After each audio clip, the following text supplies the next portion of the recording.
सांगा साहेब, कमीत कमी 1,21,000 रुपये कमावत 40 दिवसाले कमावता. हो. म्हणजे साधारण जर आपण अंदाज पाहिला तर 6 बॅच माग आपण एक 7 लाख रुपये हो, 7 लाख रुपये वार्षिक एका फार्मवर. एका फार्मवर. हो असे आपले किती फार्म आहेत साहेब? माझे 2 फार्म आहेत. पक्षी कॅपॅसिटी आहे, त्याची कॅपॅसिटी 8,000 पक्षी कॅपॅसिटी आहे. म्हणजे याच्यापेक्षा थोडं मोठं आहे. मोठा आहे. तर साधारण जर आपण कमावतो 15 लाख रुपये बघू आपण 15 वार्षिक लाख वार्षिक जर उत्पन्न पाहिलं तर 15 लाख रुपये म्हणजे 1 लाख रुपयेपेक्षा अधिक महिना कमावतो. हा 25 वर्षाचा युवक जो आहे तो कमावत आहे. म्हणजे मित्रांनो नमस्कार. नमस्कार. आपण आलो आहे शिवाजी भाऊ जोत यांच्या या पोल्ट्री फार्म व्यवसायाला भेट देण्याकरिता आणि अतिशय जबरदस्त पद्धतीने नियोजन आणि कमी वयामध्ये प्रगती कशाला म्हणतात याचं ज्वलंत उदाहरण आपण आपल्या या यूट्यूब चॅनलवर त्या ठिकाणी हा व्हिडिओ पाहिल्यानंतर आपल्या संपूर्णपणे लक्षात येईल. शिवाजी भाऊ आपलं सर्वांना स्वागत करतो. नमस्कार. पोल्ट्री फार्म हा व्यवसाय करायचा आहे, हां, हे वयाच्या किती वर्षी आपल्याला समजलं की आता हा व्यवसाय आपल्याला करायचा आहे? तर माझं तर मी 20व्या वर्षापासून चालू केलं आहे. 20 वर्ष. हां, मला आज या पोल्ट्री व्यवसायाला 5 वर्ष झाले आहेत. म्हणजे 5 वर्षाचा अनुभव आपला आहे. 5 वर्षाचा. अच्छा. आणि 5 वर्षाचा अनुभव घेत असताना हां, काय अडचणी आपल्याला या पोल्ट्री फार्ममध्ये जाणवल्या? तर अडचणी तर पहिल्या नवीन सुरुवात करताना खूप आल्या. हां म्हणजे काही मेंटेनन्स आले, हां काही नवीन अजून हां. लाईन पाणी खूप अडचणी आल्या. अडचणी येतातच. हो, खूप अडचणी येतात. आता साधारण जर पाहिलं तर हा पोल्ट्री फार्मचा व्यवसाय आपण करता. करतो. आता मग कंपनीसोबत करार केलेला आहे कसा आहे? कंपनीने करार केला आहे आपण. करार केलेला आहे. हां, तर त्याची एक माहिती आपल्या जे आपले युवक तरुण असतील ज्यांना पोल्ट्री फार्म करायचा आहे हां, तर सुरुवातीपासून कशा पद्धतीने आपण डेव्हलप करता किंवा शेट कसं असतं त्यांचं असते हां. आपलं त्यांचे पैसे असतात की आपले पैसे इन्व्हेस्ट हां. करावे लागतात, तर एक माहिती आपल्या प्रेक्षकांना किंवा युवक शेतकऱ्यांना द्या. आता माझा पोल्ट्री व्यवसाय मी IB कंपनीनं करारनामा केला आहे. हां. IB कंपनीनं हे आपल्या कंपनी पर के जी 8 रुपये के जीनं पेमेंट देते. हे चिकच्या जे पक्षी. हां, 8 रुपये के जी. अच्छा. 100 रुपयाच्या वर भाव गेले तर आपला रेट ऑफ इन्सेंटिव्ह वाढते. हां. वजन जास्त घेतलं तर बॉडी इन्सेंटिव्ह भेटते. अच्छा. मेंटेनन्स घेतलं तर समर इन्सेंटिव्ह भेटते. आणि आपलं जे स्ट्रक्चर पूर्ण आपलं हे पहिले आपल्याला बनवून घ्यावं लागतं. हे सर्व पहिलं बांधकाम आपल्याला स्वतः करावं लागते. कंपनीचा पैसा नाही. 1 रुपया कंपनी देत आपल्या नाही. मालकीचं. हो, कंपनी 1 रुपया यात देत नाही. बरं. कंपनी हे बांधकाम झाल्यावर पाहायला येते, त्याच्यानंतर आपल्या ॲग्रीमेंट करते. अच्छा. आपल्याला कंपनी फक्त हे चिक्स आणि फक्त फीट पुरवते. अच्छा. बाकी आपण सर्व मेंटेनन्स स्वतः आपल्याला करावं लागते. स्वतः करावं लागते. पूर्ण पूर्ण. आणि किती दिवसाची बॅच? आता हे सध्या बॅच किती दिवसाची आहे? या बॅचला 16-17 दिवस झाले आहेत. आणि पूर्ण किती दिवस होते? हे 40 दिवसात कंपनी माल घेऊन जाते. म्हणजे एक बॅच 40 दिवसाची. 40 दिवसाची. अशा आपल्या वर्षातून किती बॅच आपण काढता? वर्षाच्या आमच्या एका शेडवर 6 बॅचेस. एका शेडवर 6 बॅचेस 6 बॅचेस आपण काढता. काढता. आणि साधारण जर गणित पाहिलं हां, तर किती रुपये आपल्याला एका बॅच मागं राहतात? आता मी एका बॅच मागं साहेब कमीत कमी 1,21,000 रुपये कमावत 40 दिवसाले कमावता. हो. म्हणजे साधारण जर आपण अंदाज पाहिला तर 6 बॅच मागं आपण एक 7 लाख रुपये हो, 7 लाख रुपये वार्षिक एका फार्मवर. एका फार्मवर. हो असे आपले किती फार्म आहेत? साहेब, माझे 2 फार्म आहेत. 2 फार्म आहेत. हां, हा फार्म जो आहे हा मी सध्या भाड्याने केला आहे. भाड्यानं. याचं 20,000 रुपये महिना आहे भाडं. म्हणजे 20,000 महिना तुम्हाला दुसऱ्याला द्यावं हां, लागते. 20,000 रुपये भाडं आहे याचं. अच्छा. ते माझा घरचा फार्म ते समोर आहे. म्हणजे एकदा लक्षात घेतलं तर दुसऱ्याचा फार्म भाड्या तत्वावर करून तरी सुद्धा हे परवडते. हो, परवडते. आणि एक फार्म याच्यापेक्षाही मोठा आहे. यांच्या स्वतः मालकीचा आहे. आपलं वय जर एक वेळ सांगितलं आपल्या सर, माझं वय सध्या आहे मला 25-26 चालू आहे. 26. हां, 26 वर्षाचा तरुण शेतकरी तरुण इंजिनियरपेक्षाही जास्त पैसे कमावत आहे. कमा. म्हणजे हा जो त्यांचा शेड आहे या शेडला एका वर्षात 6 बॅचेस अशाच ज्या 6 बॅचेस निघतात. काढतात. एका फार्मवर आणि एका बॅच मग 1 लाख किंवा 1,20,000 रुपये कमावतो. जर ते कमावतात हां, तर एका वर्षामध्ये जवळपास 7 लाख रुपये या एका फार्मवर एका फार्मवर कमावतो. ते कमावतात. असे त्यांचे 2 फार्म आहेत. 2 फार्म आहे. म्हणजे 7 दुने 14. नाही, तो फार्म मोठा आहे. तो फार्म हा मोठा आहे. 5,500-6,000 पक्षी कॅपॅसिटी आहे. हां. त्याची कॅपॅसिटी 8,000 पक्षी कॅपॅसिटी आहे. म्हणजे याच्यापेक्षा थोडं मोठं आहे. मोठा आहे. तर साधारण जर आपण कमावतो 15 लाख रुपये बघू आपण. 15 वार्षिक.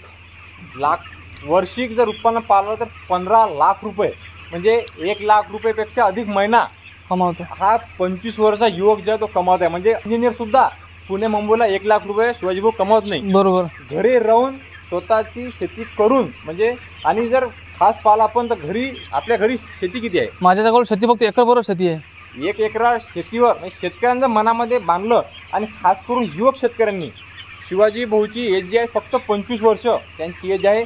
आणि 1 लाख रुपये महिना 1 लाख रुपयेपेक्षा अधिक महिना शिवाजी भाऊ पोल्ट्री फार्मच्या व्यवसायातून त्या ठिकाणी कमावत आहेत. म्हणजे सांगायचं तात्पर्य आपण जर शिवाजी भाऊ हा आपण जर पुणे मुंबईला गेला असता नोकरीसाठी हा तर काय महिना आपल्याला भेटला असता? काय साधारण 8-9-10 हजार महिना कंपनीत. 8-9-10 खूप झाले 15,000. बस. त्या 15,000 रुपये महिन्यामध्ये अर्धा आपला खर्च आणि अर्धा आपल्या हाती पैसे राहतील. पैसे काही घरी पाठवा, काही स्वतःला ठेवा. म्हणजे मन मारून आपल्याला जीवन जगावं लागेल. बरोबर. आता जर पाहिलं तर स्वतः शिवाजी भाऊ मालक आहेत. हो. कुठं जायचं असेल तर कोणाला विचारायची गरज नाही. काहीच नाही. कुठून जायचं स्वतः मॅनेजमेंट करून खाद्य ठेवून ते स्वतः जाऊ शकतात. शिवाजी भाऊ जेव्हा आपण या कंपनीसोबत करार केला तर करारमध्ये आपल्याला जे हे खाद्य आहे हे संपूर्ण खाद्य हे कंपनी देते. सर कंपनी पूर्ण हे जे खाद्य आहे जे फूड आहे हे कंपनी स्वतः देते आणि एक पक्षी जे आहे हे कंपनी स्वतः देते. हे स्वतः येते. फक्त विषय असा आहे की आपला हा जो शेड आहे हे पूर्ण स्ट्रक्चर हे पूर्ण आपलं बांधकाम असावं लागते किंवा आपण भाड्याच्या तत्वावर सुद्धा करू शकता. तर अगोदर कंपनी येऊन हे संपूर्ण बांधकाम जे पाहून जाते नंतर आपल्याला करारनामा करते. आता करारनामा दरवर्षी करावा लागतो की नाही? एकदा केला की बस. किती वर्ष चालते मग तो? 5 वर्ष 6 वर्षासाठी 5 वर्षा करारनामा देऊन जातो. ठीक आहे. शिवाजी भाऊ इतर आपले जे तरुण शेतकरी असतील ज्यांना या पोल्ट्री फार्मच्या व्यवसायामध्ये उतरायचं आहे किंवा त्यांची इच्छा होत नाही किंवा रिक्षा थोडी वाटते तर त्यांना आपण काय सांगू शकाल? हा व्यवसाय एक नंबर आहे. तो कुठे बाहेर कंपनीत गेल्यापेक्षा स्वतःचा व्यवसाय शेतीत जोडून केलेला कधीही बरा. तर 1 लाख रुपये जरी महिना पडत आहे, वार्षिक 6 लाख रुपये जरी उरत आहेत तर बाहेर आपण रोज पैसे कमवू शकत नाही. बरोबर आहे. हा व्यवसाय एवढा बेस्ट आहे. मेंटेनन्स आहे थोडंफार, तकलीफ पण खूप आहे, पण पैसे आहेत त्याच्यात. पैसे आहेत. हो. म्हणजे मेहनत आहेच. मेहनत आहे, खूप मेहनत आहे.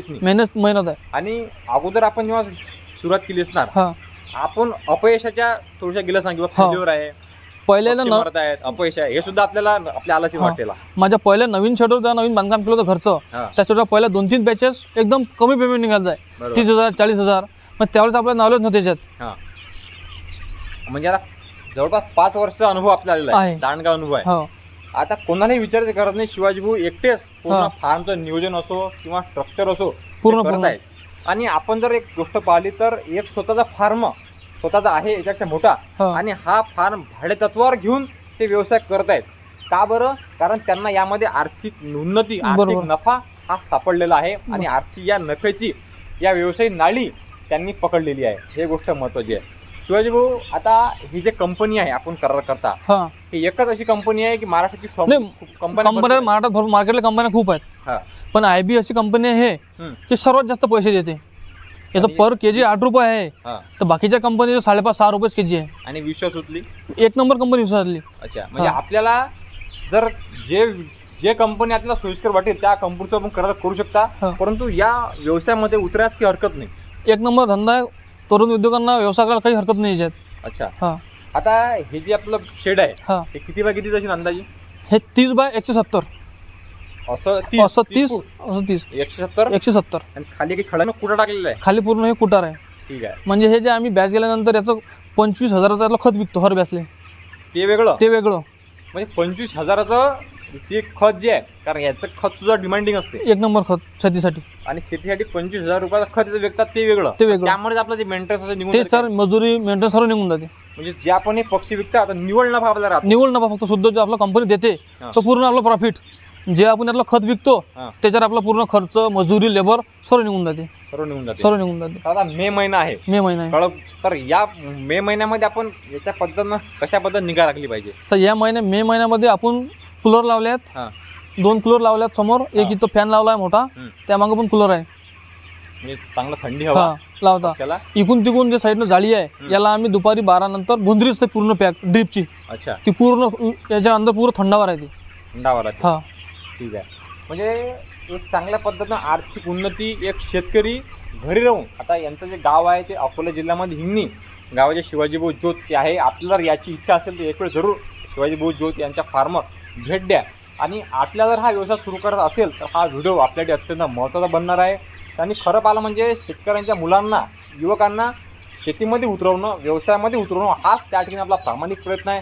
त्यासाठी जेव्हा आम्ही शिवाजी भाऊ जोत यांना म्हटलं की आपल्याला माहिती इतर शेतकऱ्यांना द्यायची आहे, तर शिवाजी भाऊंनी म्हटलं की लगेच आपण शेतकऱ्यांना, युवकांना या ठिकाणी माहिती आपण दिली पाहिजे. आपले जर काही प्रश्न यासंबंधी असतील तर आपल्याला कमेंट बॉक्सच्या माध्यमातून आपण नक्की विचारा. आपलं समाधान करण्याचा प्रयत्न आपण नक्की करू. शिवाजी भाऊ खूप खूप आभार. आपण वेळातला वेळ काढून आपल्या प्रेक्षकांना, युवक शेतकरी असतील त्यांना हा. ही माहिती देण्याचा प्रयत्न केला. धन्यवाद. धन्यवाद. जय जवान जय किसान. जय किसान.